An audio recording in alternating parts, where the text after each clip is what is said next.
Hey yo, what's happening? Peace, everybody. It's your man, Honorable October 9. This is the Art of Thinking Out Loud blogcast where I pretty much just discuss whatever, random discussions, relevant information, hip hop, society, analytics, um, media, historic accounts, all type of things. But I know with the recent passing of Kobe Bryant, first and foremost, I would like to say, my condolences, to everyone who lost their lives, because I think that that's something that's not being focused on either. The fact that multiple people lost their lives, not just Kobe and his daughter, but a lot of other folks, lost their lives. I want to say allegedly, you know, you can call me a conspiracy theorist, whatever. I just leave things open to speculation because we have no solid facts. You know, we have a lot of different factors, I should say, that come into play when you think about who could possibly be behind, if anybody is behind. But we know more than likely somebody is behind, taking our brother's life and the rest of those passengers. You know, I thought the crash footage looked fake. I'm just gonna say it flat out. I'm not gonna beat around the bush with y'all. And we grown as hell, no time to be playing around. I'm almost 50 years old. I ain't got no time to BS with you. The footage looked fake. I mean, it was a big ass fire over here with some wreckage right here. And then it's all this flaming ass wreckage. Looks very neatly distributed. I don't know. Like I said, maybe it's just me in my quote unquote conspiracy theorist mind that y'all love to throw that little phrase around a lot. And you don't even know that, like, man, the FBI came out with that shit. That's some old CIA alphabet boy shit. They came out with that whole little phrase, that whole conspiracy theorist thing, as a way to deter people from questioning the official narrative. You know, if you see something and it don't look right, it bothers your common sense. It's like, man, that shit didn't even look right. And you have logical reasoning as to why you feel that way. They'll say you're a conspiracy theorist. That term came about when enough people questioned. It wasn't just one or two. Nah. One or two don't matter. One or two never matters unless you're talking about the person that's influential over others. Then you only need one. But when you're talking about like just the average everyday person having a conversation, like myself, like if I'm having a conversation with you or with, somebody else, that doesn't matter until that conversation picks up steam. Especially now that we're at a time where we live online. Everything is online. So with everything being online, how things pick up steam is by algorithms. People sharing information, messaging one another, creating posts, commenting on those, leaving other information, links that go to other sources. I learned a lot on YouTube. No, I'm not a YouTube scholar. Shout out to Black Dot Malcolm.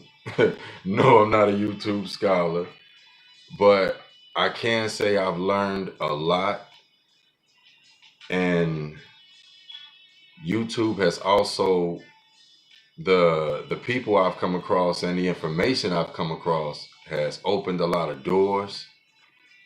Um, I learned how to, change my perspective on looking at things by seeing some of these other brothers and these other sisters.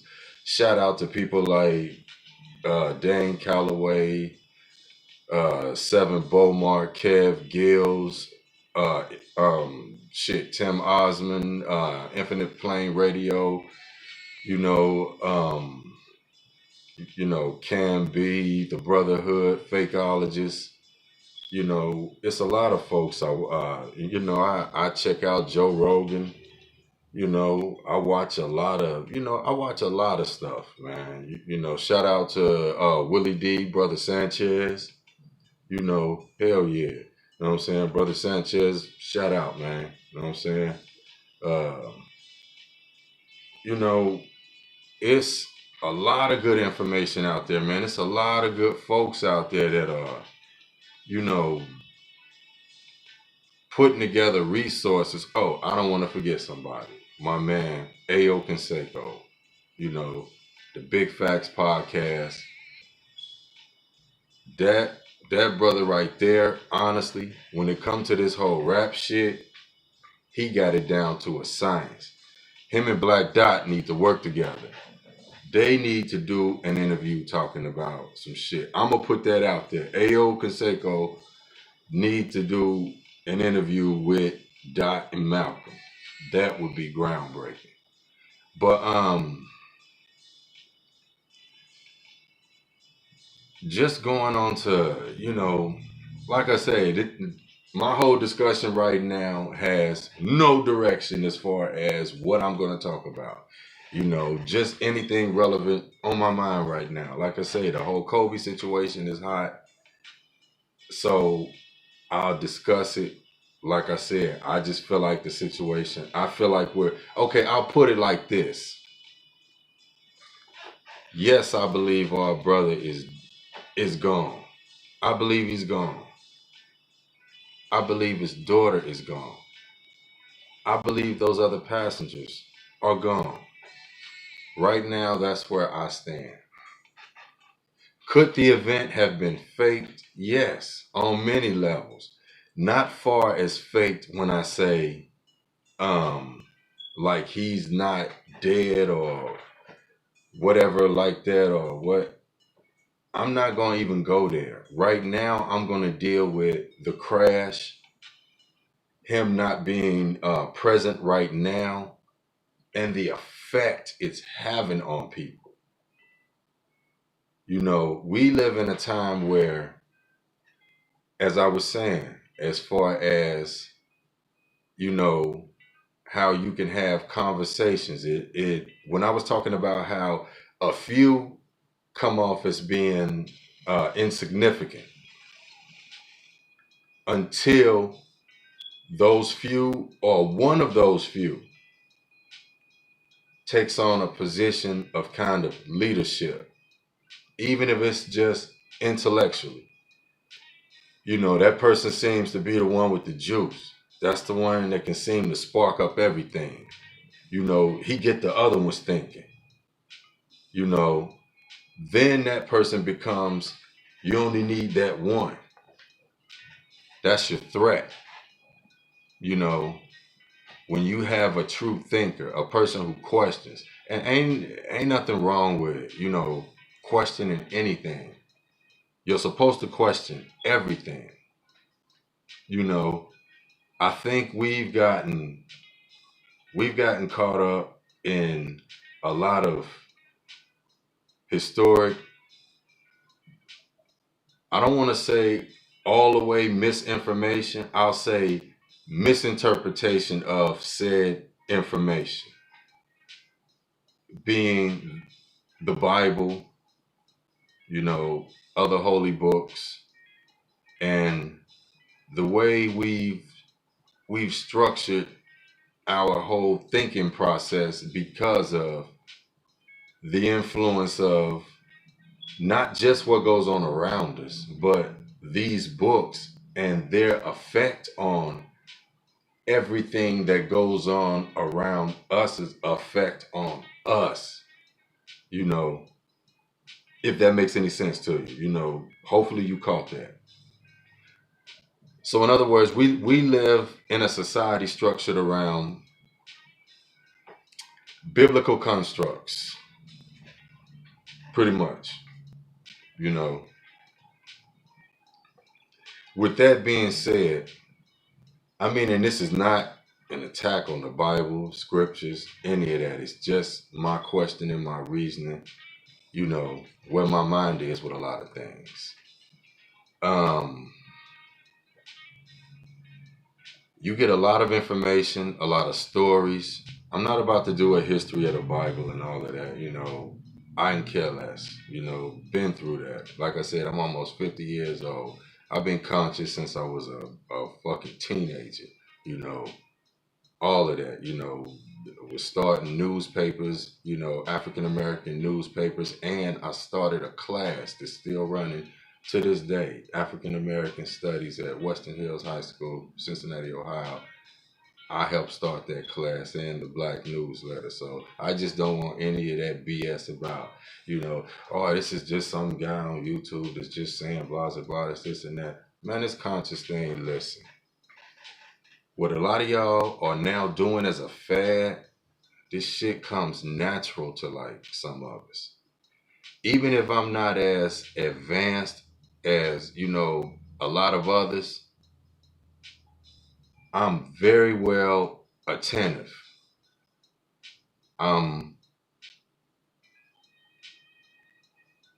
For lack of better words, I am humbled by coming around a bunch of other brothers, whether they consider themselves conscious or not, just real ass people online who spread information, good information, who disseminate interesting points of view. I just think it's time that we mature where we are, when it comes to how we deal with one another. And like I said, just going back to that Bible, that book, I think that we've taken a lot of things from that book and we've used them to, subjugate other people, enslave, abuse, emotionally, spiritually, systematically. I think that when we're looking at books like the Bible and the Quran, it's always said that this is the word of God, this is the word of this is the word of a higher power, whatever, whatnot. But you have to realize that these quote unquote words are being laid out, interpreted, linguistically financed through the intellect of man, which means, and very poetically, I might say, which means this is basically somebody's artistic rendition of what they believe something to say. And I won't even say what they believe it to be. I'll say it's an artistic rendition of what they want it to say, because everybody put their own spin on the Bible, from the Council of Nicaea on back and forward. It's a business. It's a business. Church is a business. The Bible, scriptures, all of that is a business. And I know I'm kind of jumping around, but it's going to all make sense to you. Being that I'm saying it's a business, anything that's a business, people are going to make money off of. What's the product? The product is information. You know, people will say, oh, it's hope and it's so and so, this and that. It's basically information. If you can give people said information throughout their entire life, then it becomes like an underlying running program for them. You begin to base everything on this scriptures, biblical scriptures, the script, like a movie script, like an acting script. Like you base your entire life on this script it's poetic. You know, you can find a lot of good parables. You can find a lot of good themes as to where you can live your life by, you know, information. But it's not a solid foundation for trying to live your entire life by, because it doesn't speak about a whole lot of things, you know, and we always want to overlook that, you know, which then leads me to another series of questions. The Bible doesn't speak about, okay, science tells us about all these other galaxies, black holes, you know, planets that rain diamonds sideways and other Earths and alternate dimensions and everything else. A lot of galactic, you know, information and all of that. I'm going to tell y'all something. Honestly, let's go there. Let's go there. I think I would reason that there's a bullshit game being played on both ends. On the end of science, as well as on the end of said spirituality. Because I believe that, and it's not that I doubt the information, so to speak. I doubt the interpretation of the information. I think folks embellished. You know, I think some motherfuckers embellished. You know, I think they structured certain things to fit what would put them in a position of knowledge and power at that particular time. If that makes any sense to you, it's kind of like the person writing about, the person that's doing the interpretation is kind of like, back then he would be looked at as Elon Musk, you know, paving a way for the future. He would be looked at as one of these great thinkers, or, you know, great engineers, billionaire financiers that can, you know, take us into new realities and things, you know.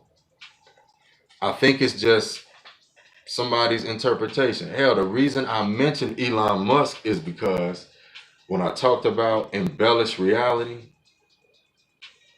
the same way I believe cats back then embellished on the biblical reality, because they could only use an intellect up to where they were at that particular time.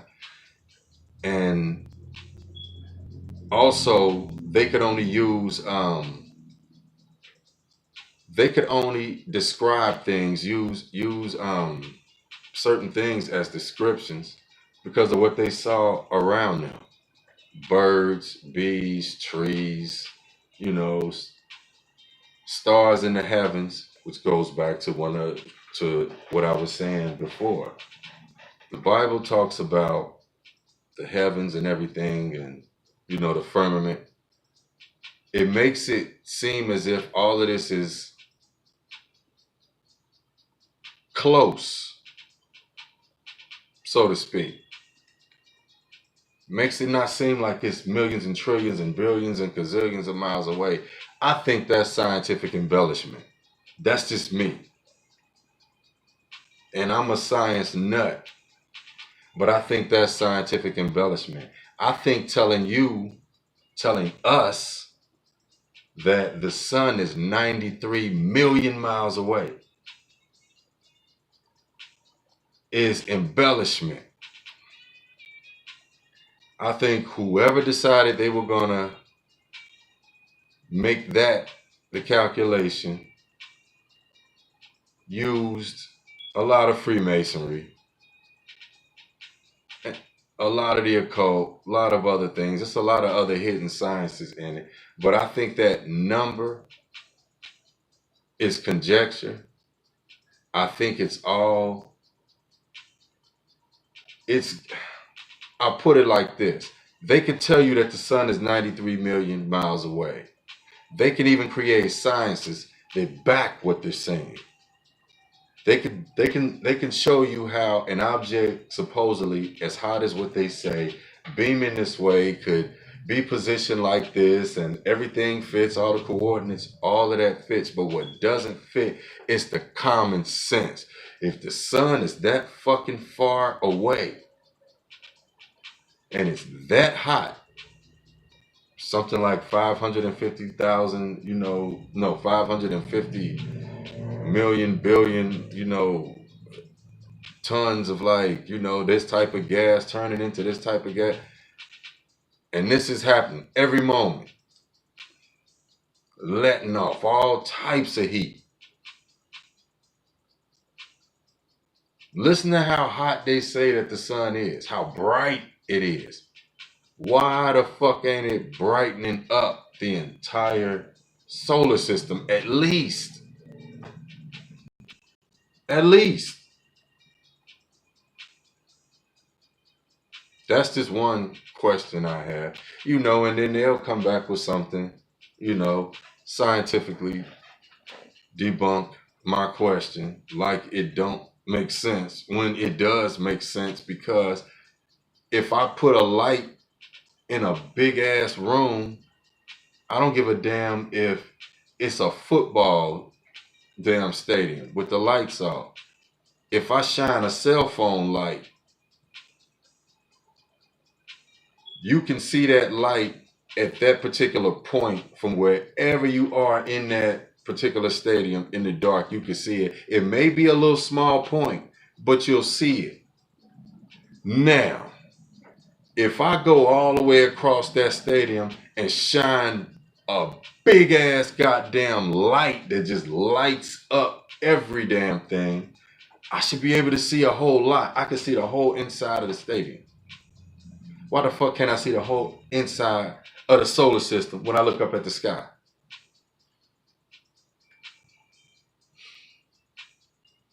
They'll tell you because things are a certain distance and everything and all of that, whoop-de-whoop. Listen, man. What they tell you at one time and what they'll tell you at another time will sometimes be the exact opposite. Like they'll tell you they went to the moon.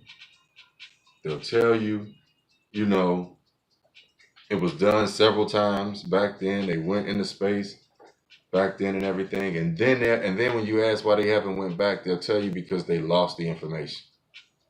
Lost everything. 17,500 files. How the fuck you do that? Sound like somebody just come up with a stupid ass story. They couldn't come up with nothing better. They put some dumbass in front of the camera and that was the best he could do. I bet they were slapping his goofy ass all in the back of his head when he got off camera. Because now they got to live with that dumbass story and they had to run with that as the official narrative. We lost it. Nigga, you can't lose 15 cents in NASA. How? In anything government controlled. They'll find it. But y'all can't find 17,500 files on information from the moon.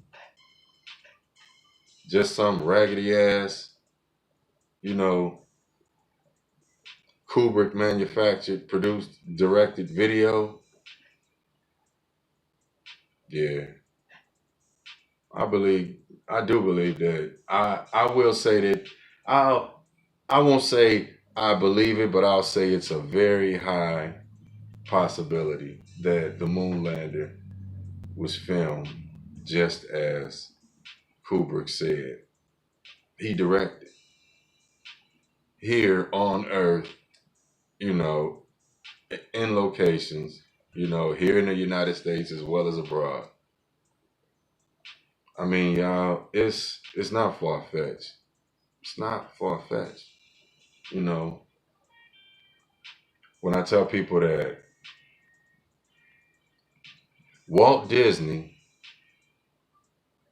had a good friend, Audubon Braun. You know who Walt Disney is. Disney World, Disneyland, Mickey Mouse, all of that. Well, Audubon Braun was one of the founding parties of NASA. Now, with that being said, before Disney came about, space was looked at in a whole nother way.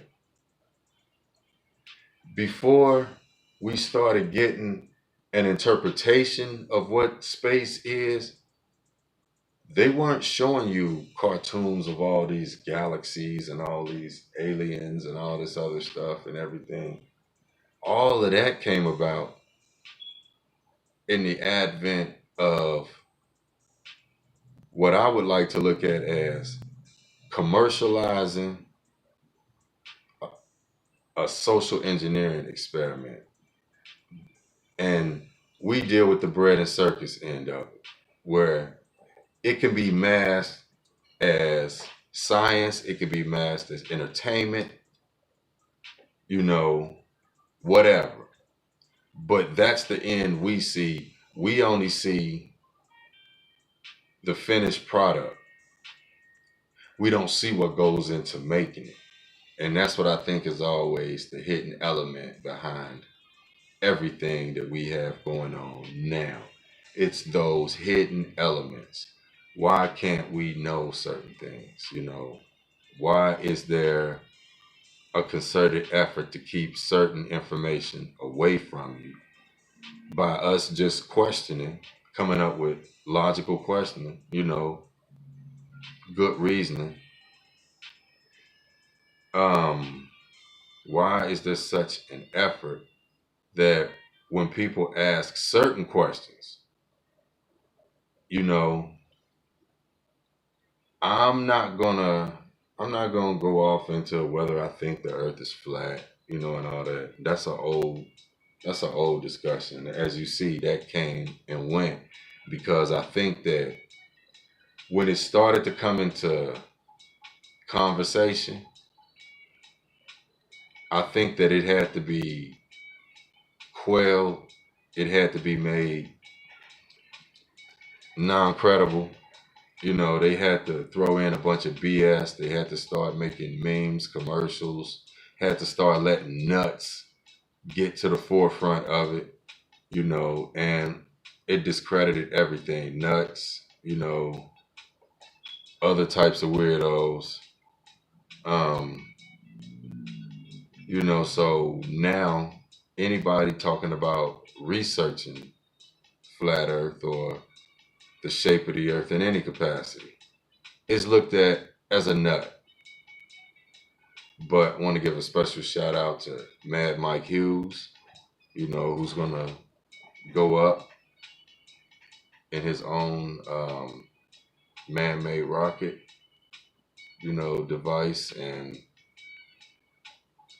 look over things, bring back some information. So shout out to Mad Mike Hughes. But yeah, I think that the whole flat earth discussion got made stupid. So people don't even take it serious anymore. But I'll say this. This is where I stand with it. No, I don't believe we're on a globe. I don't. I never have. It never sat right with me. Even as a child, even though they pushed globes, spheres, balls, everything, they pushed that on us from, infancy. So when you come to a point where you try to reason it logically and question it, you're fighting against years of conditioning. So, don't look at people that question things outside of what may be your logic limitations. They're not crazy. They're just a little bit more, inquisitive than you are. Like like I said, I believe that in my mind, if I believe that we're on a plane, because plane is mentioned a lot, whether it be science, historic accounts, religious accounts, spiritual accounts. So I believe that we're on a plane, possibly an infinite plane. And maybe that's part of what the problem is. I don't I don't believe that the whole globe thing is like completely, I don't think it's completely should be disregarded. I believe they've taken what's a flat mass and they've wrapped it around and also repositioned continents to fit an archetype that they could use over time emotionally on people, because you see certain continents are bigger than others at certain times. At other times, they're smaller. And people are like, well, what the fuck that? So and so, what did that mean? Nah, what it is that if they show you a country and it looks big, it looks powerful, it looks everything else, sometimes that could be an emotional trigger for you. You know, it could it could spark something in you to feel, you know, empowered. I like to use that word rather than to say, narcissistic, because that's a whole nother discussion. But then you'll see other accounts of like maps where you'll see these same continents and everything will be smaller over time, different depictions, be it quote unquote so-called NASA photos, which we know is all CGI nonsense. I mean, we ain't about to play around with that, man. All those photos, all that footage and everything they show you from space is fake. They've already had folks come on and say that they use CGI images, and we constantly catching all type of stupid shit on so-called space footage. You know, a mouse running around on the damn engine, you know, bubbles in space. Uh, I mean, you name it, man. We could go on forever. I mean, it's just the stuff they do to our minds and the way they play with our logic, man. This shit is appalling. Really, it is. It's appalling, but this is what we have to go by. This is all we have to really work with. This is what it is. You know, you're given a bunch of misinformation and expected to live a logical life with misinformation. And you wonder why you have a lot of misguided people. You know, we wonder why we have a lot of misguided people. They don't, because it's all a social construct. Like I said, I believe that even going all the way back, like I said, just going back into the whole biblical thing, I believe even going all the way back there with the way that, with the Council of Nicaea and with, King James situation in the Bible and all of that, how the Bible was put together, who it was sent to, how it was used, how and why it's still used today, why it's not considered an outdated book, even though the way we live right now is nothing like what's in that book outside of a lot of little, what I would like to say are parables, you know, loose interpretations of what people have solidified as being what something is. No, it's like, okay,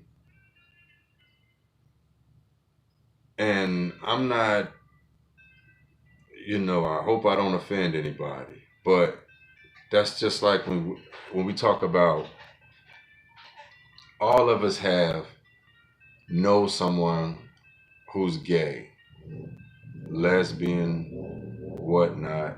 We have family members, we have friends, spouses, whatever. Now, how do you logically, how do you logically expect a family member, a friend, somebody coworker, anybody, how do you expect them to feel? How do you expect them to, it's kind of, I don't want to get lost in this conversation because it could go in a lot of different directions, but I'll say this, and this will kind of steer me back onto what I was initially talking about when I was talking about the scriptures. The Bible can be used as an abusive book, which it has been. Your Reverend uses it as an abusive book. That's just keeping it real. I mean, you don't think so, but I'll say this. It's passive aggressive abuse. Anytime you can have women be secondary in every capacity, she's here to help. She's here to have babies. Women are, shunned away from being pastors. Women are, in the Bible, I mean, men in the Bible mistreat women so much, it becomes a culture and a tradition. And that tradition was written down. And this ain't a man bashing situation. Hell, I'm all man. I just know bullshit when I see it. And I can peep gang 100 miles away. Real recognize real. And real being sometimes REEL. Real recognize a fucking movie, a script. You got a Father, Son, a Holy Ghost. No mama. When women are mentioned in the Bible, she's used.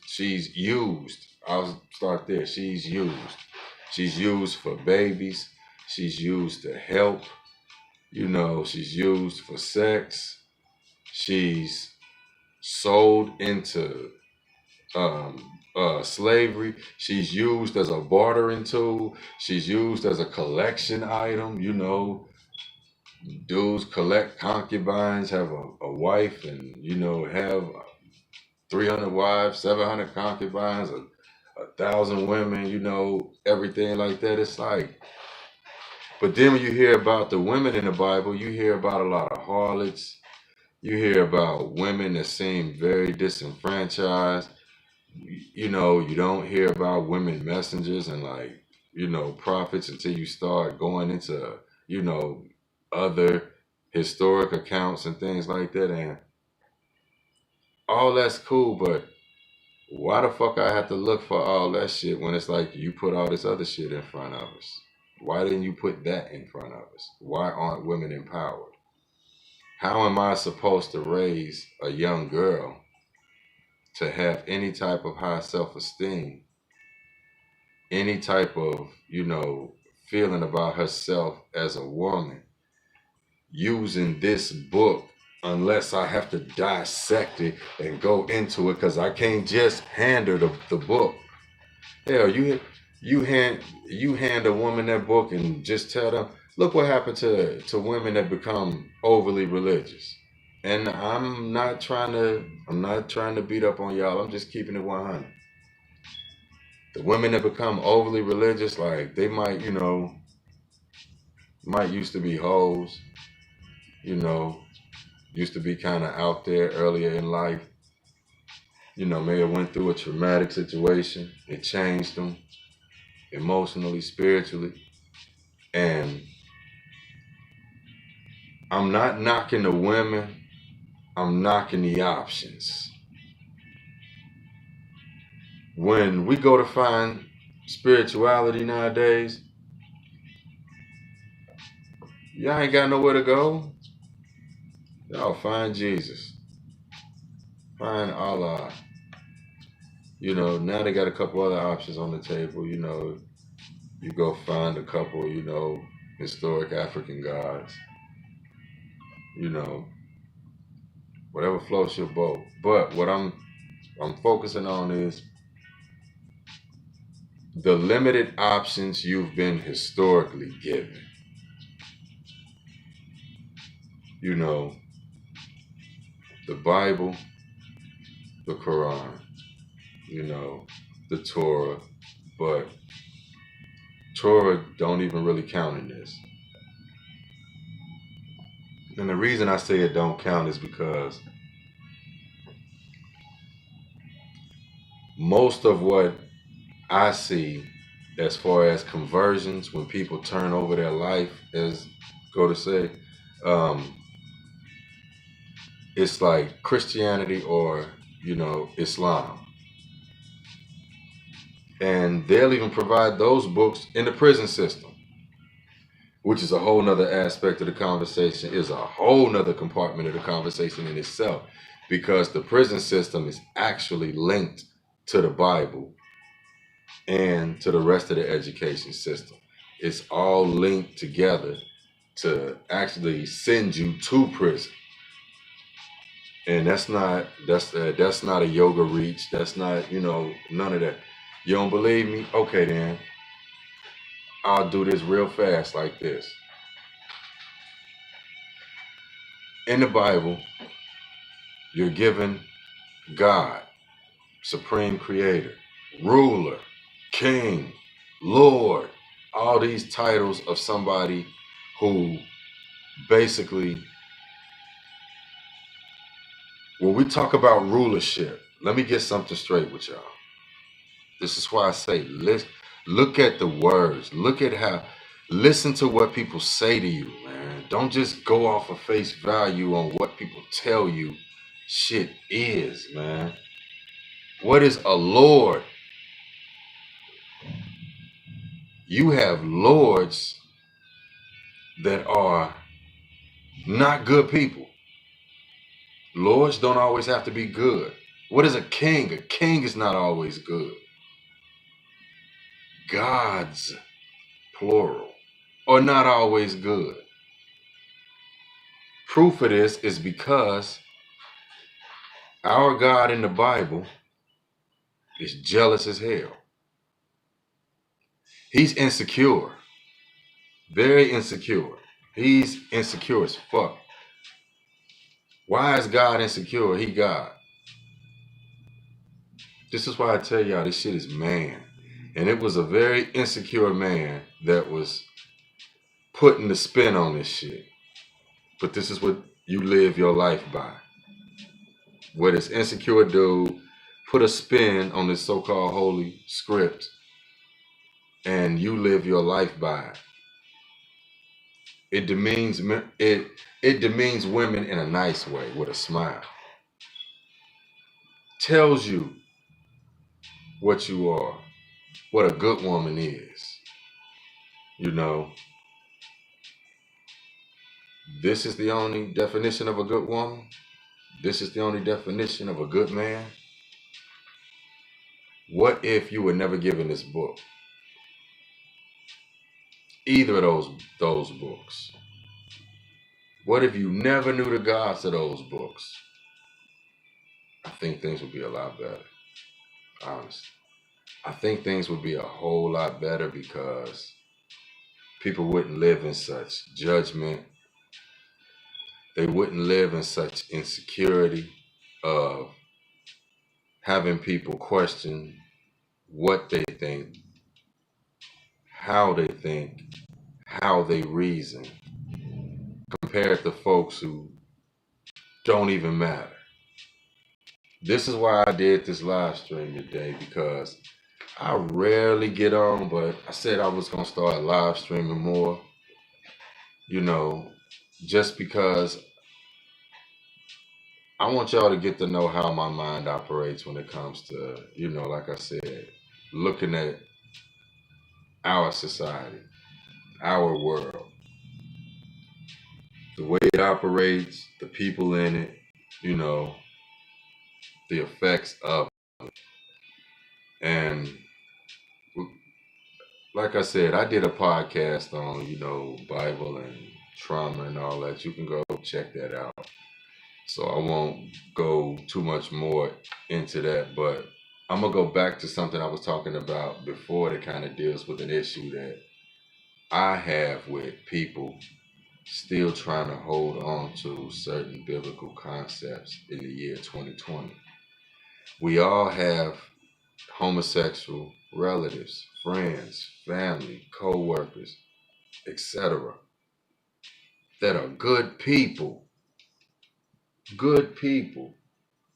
transgender, whatever, good people, have good conversations, think some of the same ways we do, everything. It's like, I think we've gotten so caught up in how the world has changed. You can't stop change.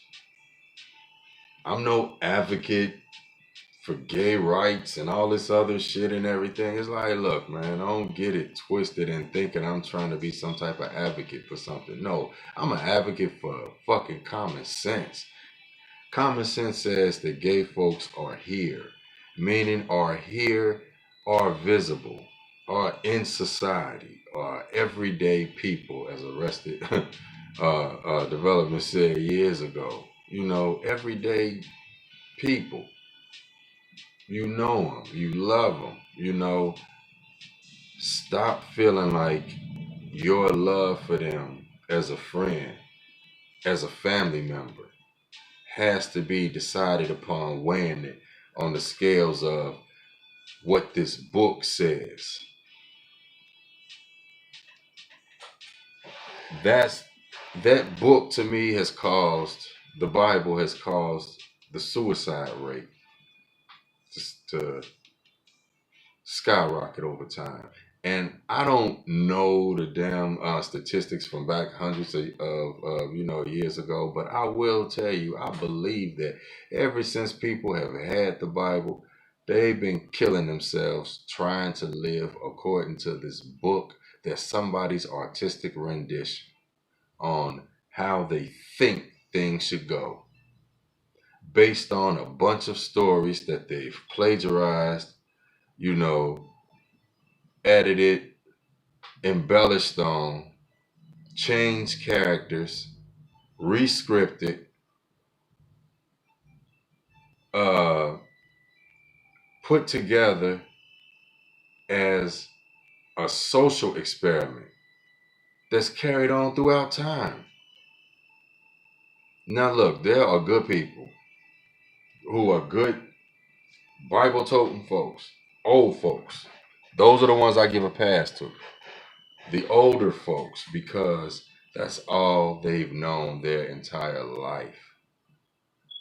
I'm 50 years old. I can't give it. Well, I'm not 50 years old. I'm actually, in my late 40s. 47, 48. You know, but I'll say that I'm 50 years old because that's where I stand in moving into the next decade, in the next era of thought, as far as our maturity. If this is where I'm at, I'm no different from anybody else.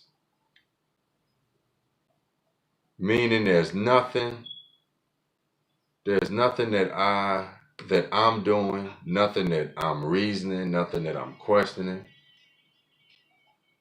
that can't be, that not only can't be, but probably isn't questioned by you, but your ass just scared to say it out loud. Shit, hell, I can recall, man, pissing off folks just being like, yeah, I ain't never thought about the fact that God in the Bible is insecure as hell. You will have nobody but me. You do this, I will smite your ass. Fuck that, I'm gonna just let the water out. I'm gonna burn you niggas next time. What, I'll put a disease on you. What, all right, then wander in the desert, motherfucker. You know what I'm saying? It's like, damn, why you so mean? And then people act like when this God of the Bible do something for folks after he done beat them up, like that's some good shit. That sound like an abusive relationship. Y'all don't get that game? Especially the ladies. Y'all don't get that? Like when a nigga kicking your ass, beating the shit out of you every other night, choking you out in public, embarrassing you, all of that shit. But then, take you home and like, make a bubble bath for you and smash you real good, talk a bunch of good stuff to you after that, and then make it all right. Or go take you shopping, and then make it all right. But the next time you do the first little thing wrong, back upside your head again. That's the God of the Bible. And women catch it worse than anybody, than damn men do. This is why I'm saying it's a social engineering tool, because we've produced men that feel like they're supposed to physically put their hands on women, not because they necessarily believe this in their mind. It's because it's become encoded as a familiar behavioral pattern. They see God doing it. And women see almost being abused, taking it, being strong. Being strong. Oh, I'm strong. I could take abuse. I'm strong. I could do this. I'm strong. You ain't strong because you're getting your ass whooped. Strength is pulling away from that. Strength is saying, this shit got me fucked up. Why I gotta keep being concubines and wenches and whores and harlots and Jezebels and all this other type shit, and I'm just having babies for people, and that's all I am. I become, but hell, I tell motherfuckers the Bible introduces you to the original baby mama, Virgin Mary, the original baby mama.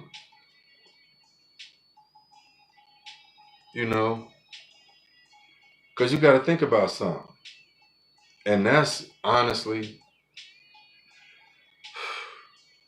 that's kind of a sick story in itself that's been made to sound romanticized and to seem like it's okay, it's cool, everything. What's cool about a little girl, I repeat, what's cool about a little girl being with an old ass man?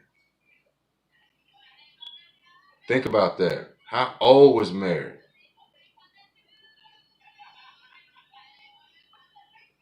How old was the quote unquote Virgin Mary? And virgin just means that a woman was that she hadn't had any children and she wasn't married. So it doesn't or it could mean that she wasn't married, you know. But what I'm saying is this. We're talking about a child. 'Cause if you read the story closely and you look at where she's arrived in age when she's prepared to give birth and being groomed to give birth to this child, Mary is like 12, 13 years old at the time all this go down. No more than, I'll say. You know, and that's just my estimation. That's just me reasoning. I say anywhere between like 11 to like 13 years old. Way too young for sex. And way too damn young for this old ass man that's trying to have sex with her. That y'all ain't catch that part of the story. He couldn't get her pregnant. What would that be in modern times? Erectile dysfunction. His shit wouldn't get up. He couldn't get her pregnant. Which to me is actually good because you're impregnating a child. But what did God do? God sent the younger dude, Angel Gabriel, and he went up into her, it says. That means shit, he got it up and did his job. In modern times, they call that a cuckold. You gonna let another dude smash down your girl and get her pregnant. You know.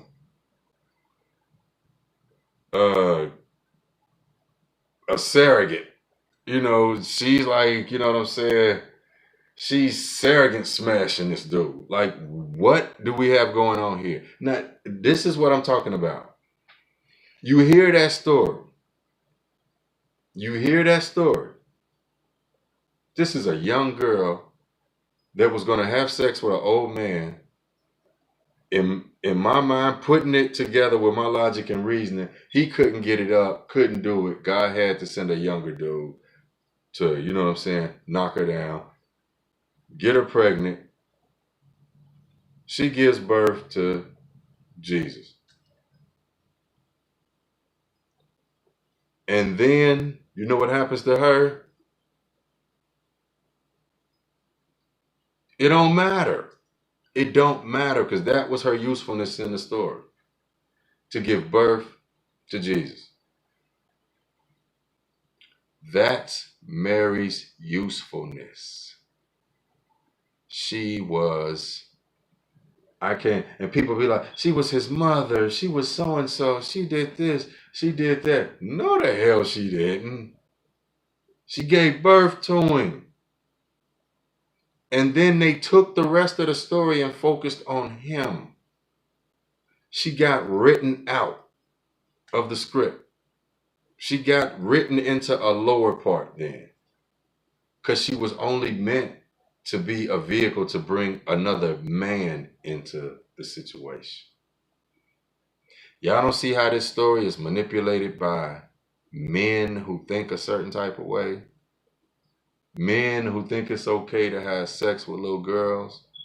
Men who think it's okay that because his ass is too old to get it up, I'll just write God in as sending a younger dude to come knock her off and get her pregnant for me, and the rest of the world still accept this nonsense hundreds of years later in books, and we live by this and we tell this story to our kids, and we think that our kids ain't gonna be smart enough in the year 2020 to figure this shit out. What are you gonna tell your kids when your kids come to you and they start doing their own research and they say, Mom, how old was Mary?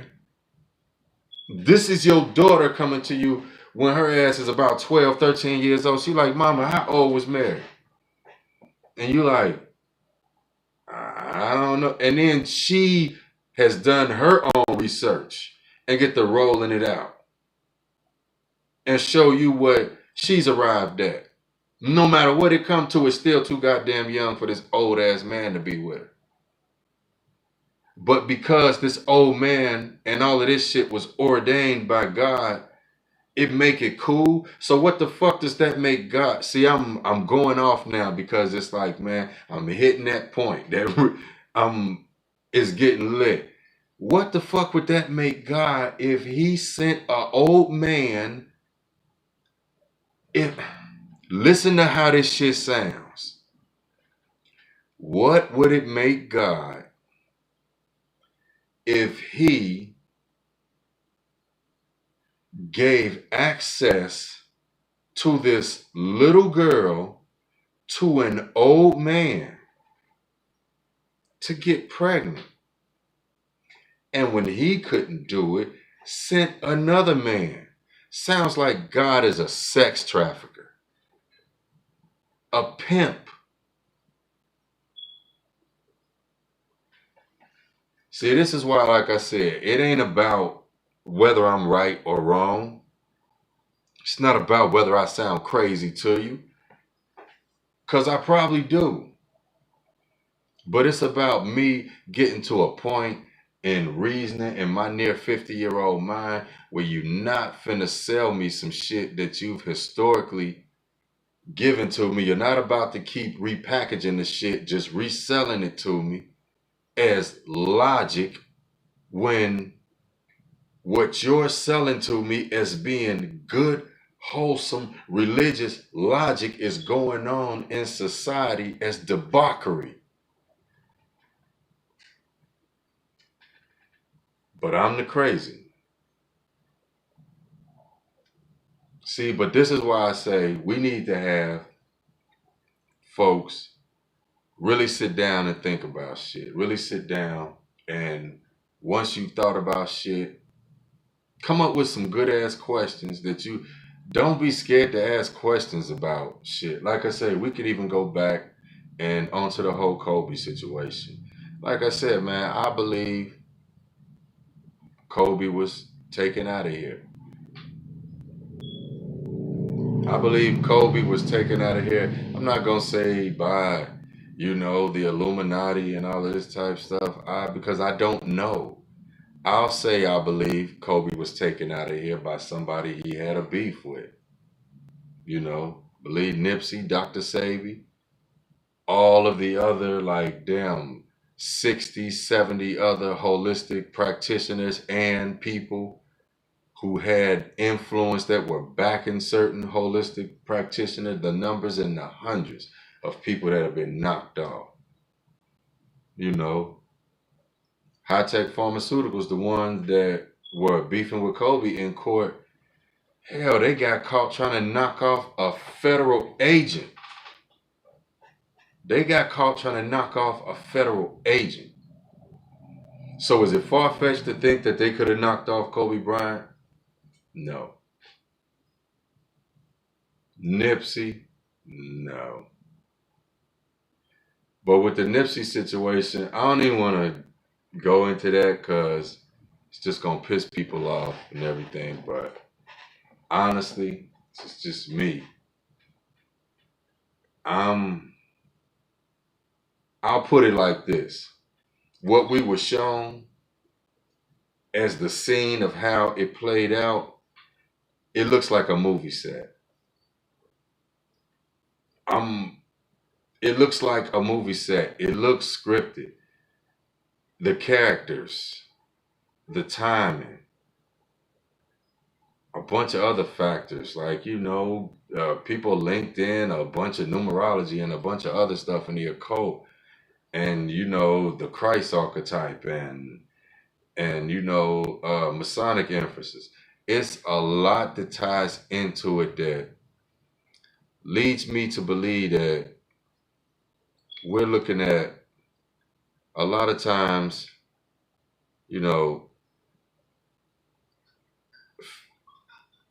I would say fabricated situations, media scripted events giving us a false reality. These celebrities always seem to follow the same, they predict their death way ahead of time in some type of encrypted manner. Then something happens. It's good media, algorithms go up online.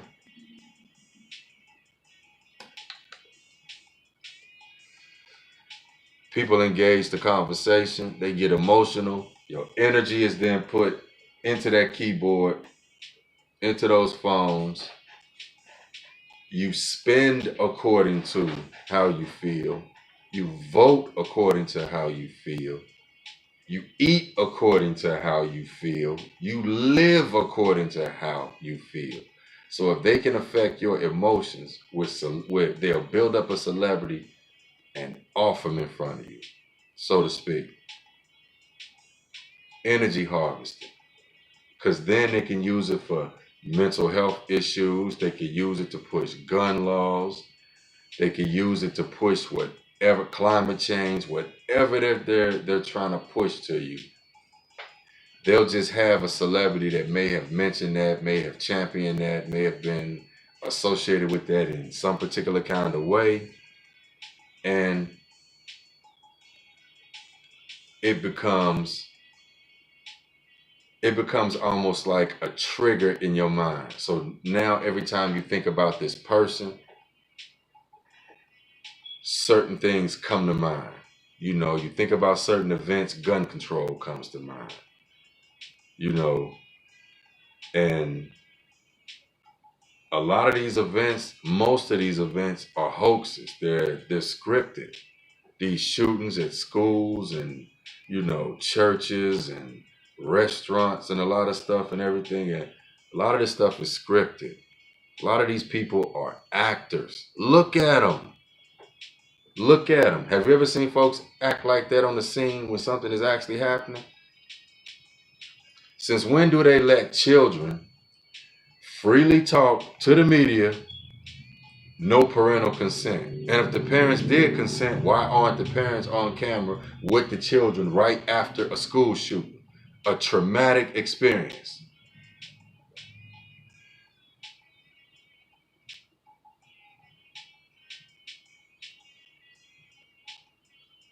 See, they play with these other niggas' logic. You ain't gonna play it. You ain't gonna play with my mind. You ain't gonna play with, when shit just don't sound right. I ain't the smartest dude, but I ain't no dumb nigga either. It's like, you go back and check accounts. You go back and look over video. I'm gonna tell you something. I'm gonna say this, and I hope it don't really offend anybody. But it's just my opinion.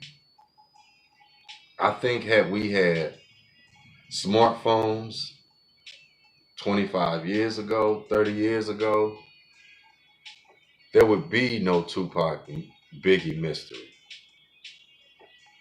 That shit would have been solved within 2 weeks.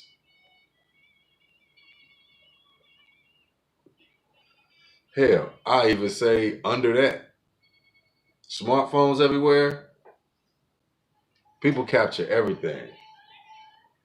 Only reason we can't accurately reason the whole Tupac situation is because there's no camera footage of the shooting in Vegas. And at that particular time in Vegas, you were being monitored by hundreds of cameras. Now it's even more.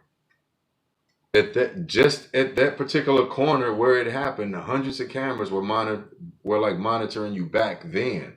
Now it's even more cameras, including people's handheld cameras. No footage. Let me tell you something. Long as there's no footage, we only have word of mouth, speculation, story, conjecture, embellishment, bullshit to go by. And I thank people like Kev Gills, other folks that, look into these things and give you some new insights on them. It's like, I appreciate that. It gives me something to think about. It's it's a lot. You know, but just like I said, we live in a society that's everything given to us is kind of given to us to make us either you're in a situation where you're being traumatized to the point where you fear something so much that it's like you don't want anything to do with it, or or you're so scared of something that you run right into something else that they give you. You know, Either you locked away or you run into. That's the way this energy works. They either want to keep you away from something or they want to push you towards something. And a lot of times it works in a duality. They're keeping you away from certain types of information while running you back into the same old shit you've been given your whole life. This kept you where you are now.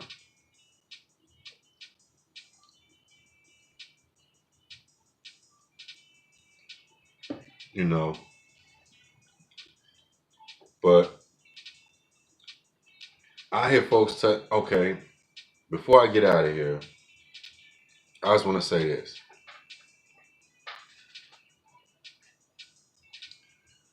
No book has ever made you who you are.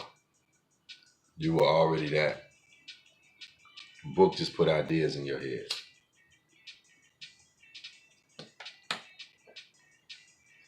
That's it. It made you think different. That's all. I don't care what book it is. Whether you read Rich Dad, Poor Dad, 48 Laws of Power, the Holy Bible, the Quran, the Holy Tablets, the Bhagavad Gita, whatever. It just put thoughts in your head. It inspired you to think, which is something you should be doing on your own anyway. But thank goodness that we have people who write down their thoughts, people who think enough to write down something that they believe they should share that could actually help others. And with that being said, I have a book coming out in shit. I pushed this book back so much because it started out as one book and it turned into several books. So I'm in the process now of like editing and composing a shortened version that just kind of hits on each topic. It's not going to be a lot of lengthy chapters. I'm gonna give you just enough because each chapter is going to go into being a book in itself. So I'm gonna give you just enough to kind of wet your palate and get you good onto where I'm going with this, and then I'll introduce a book on that particular subject or that chapter. But the book is entitled Raps, Religiosity, and Psycholinguistics of Pop Culture Sociology. It's part of my series, New Socioanalytics of Our Time. That's talent, intelligence, money, and energy. Um, it's one of right now a 5-part series.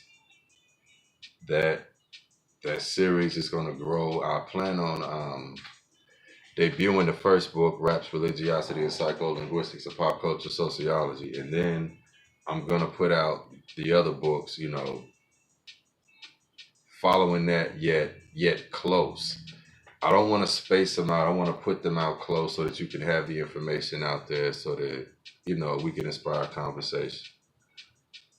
But, oh yeah, I want to give another shout out to, I want to give a shout out to Tommy Sotomayor. A lot of people don't like Tommy. Tommy's an opinionated man like the rest of us. I find his channel informative. I find his channel comical. I find his channel enlightening. We all have our own taste. You know, and that's something else that we got to get away from, man. We got to get away from just because you don't agree with everything that somebody says, that it now puts them in a position where they are, you know, a bad person or whatever. See, and that goes back to what I was talking about with that whole Bible thing. It's like, as long as you're clutching this book or claiming a part of this cult, you know, even though most people that claim that they're religious and everything, they ain't living by that shit. It's just off of saying it. Quote, God is good all the time. You know, praise the Lord. You blessed. So and so, this and that. Meanwhile, they on social media tearing each other down, talking about each other kids, exposing each other, having sex with each other's man, woman, mate.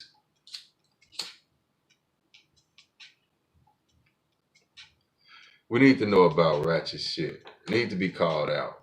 Tommy do a good job of calling motherfuckers out and reporting the news that, hell, and then people act like he create this news. This shit is out there. He just give a commentary on it, his opinion. I think it's comical and enlightening, you know, but that's neither here nor there. You know, people ain't gonna like me for saying that. I don't give a fuck. I ain't on here for you to like me for who I like. You know what I'm saying? Like who the fuck you like. Hope you like me. If you do, I appreciate it. If you don't, you know, it's other stuff you can be doing. But this your man, Honorable October 9. This the art of thinking out loud. You know, I just wanted to kind of talk to y'all a little bit. As you can see, the conversation was all over the place. You know, I kind of stayed on the Bible for a little bit because I just did a podcast talking about the Bible and its traumatic effects on women, you know, and that's coming from a father raising a daughter, and I have grandbabies, you know, granddaughters. So, you know, that's just what that is. But I just wanted to kind of touch bases with y'all, let y'all see that I'm a real person. I am here. I'll be a lot more visible this year, you know. I have new music coming too with my partner, Mr. Felony Low. A lot of big things coming, you know. Radio interviews, podcasts, you know, joint ventures. So, you know, my information's up under here. You know, hit me up. You know, I'm getting my Patreon together because what I'm going to do on my Patreon is I'm going to present you with information as well as, you know, interviews with like folks. You know, I have exclusive discussions that everybody just can't get. It'll be for, you know, the patrons. You'll also get music. You know, you'll get free music. You'll get stuff ahead of time. You know, when I put out certain books, you know, my patrons will get the books free. You know, it's gonna be a good experience. But you know, I appreciate everything, man. I appreciate y'all streaming the podcast. Hit me up on Facebook, follow me, hit me up on Twitter, you know, Instagram. You know, if you do marketing, if you're, you know, if you share information, you know, you talk about, you know, conspiracy theories or whatever is going on, you know, auto hoaxing, mud floods, you know, weaponized anthropology. Man, let's talk about it all. You know, I'm open for the discussion. This is the art of thinking out loud, and that's what I do. You know, just get at me, you know, and we'll chop it up for sure.